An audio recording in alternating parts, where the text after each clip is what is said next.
కూటమి అభ్యర్థి వేమిరెడ్డి ప్రశాంతి మండిపడ్డారు. ఇందుకూరుపేట మండలం గంగపట్నంలో ప్రజాగలం సభకు ఎంపీ అభ్యర్థి వేమిరెడ్డి ప్రభాకర్ రెడ్డితో కలిసి హాజరయ్యారు. కార్యక్రమంలో 300 మంది టీడీపీ కండువాలు కప్పుకున్నారు.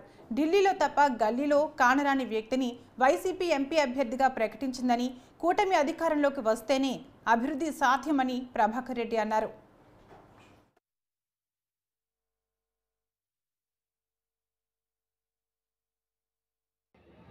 తెలుగుదేశం పార్టీ మీద మా మీద అభిమానం చూపించి తెలుగుదేశం పార్టీ అయితే అధికారంలోకి వస్తే మన పల్లెలు పట్టణాలుగా అభివృద్ధి చెందుతాయనే ఉద్దేశంతో వాళ్ళు ఈరోజు ఇక్కడ పార్టీలో చేరడం జరిగింది.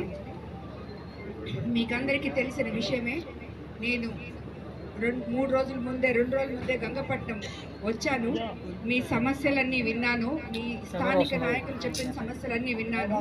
మనం ఆ సమస్యలన్నీ తీర్చుకోవాలంటే తెలుగుదేశం ప్రభుత్వం అధికారంలోకి రావాలి. ఎందుకంటే వైసీపీ నాయకులకి మాటలు ఎక్కువ, చేతలు తక్కువ.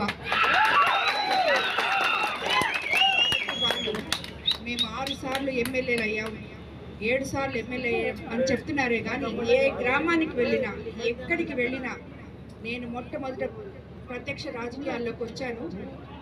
కాబట్టి నాకు ఇదే మొదటిసారి ప్రతి గ్రామానికి తిరగడం.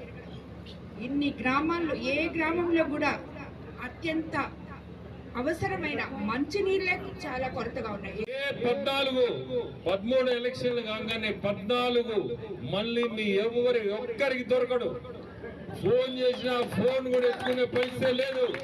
గుర్తుపెట్టుకొని ఒకటి చెప్తున్నా, మళ్ళీ మీకు విజయసాయి రెడ్డి అనే వ్యక్తి మీకు దొరకాలంటే మళ్ళీ మీరు ఢిల్లీ పోవాల్సిందే.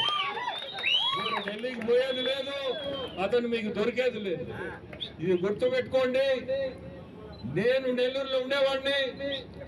నేను ఎప్పుడు కూడా మీ మనిషిగా మీరు గుర్తుపెట్టుకొని, వాళ్ళు చెప్పినట్టు 4 గేట్లు ఉంటాయి ఇంటికి, అటువంటి ఏం లేవు. ఎప్పుడు కూడా మా గేట్లు ఎప్పుడు తెరిచి ఉంటాయి. ఎప్పుడు కూడా మీరు అందరూ ఏ ఇబ్బందులు ఉన్నా రావచ్చు. అవన్నీ మీరు నమ్మొద్దు. నేను చెప్పేది మీ మనిషిగా, మేమిద్దరం మీ మనిషిగా మేము ఎప్పుడు కూడా 24 గంటలు మీకు ఎప్పుడున్నా ఏదున్నా సమస్య ఉన్నా మీరు రావచ్చు.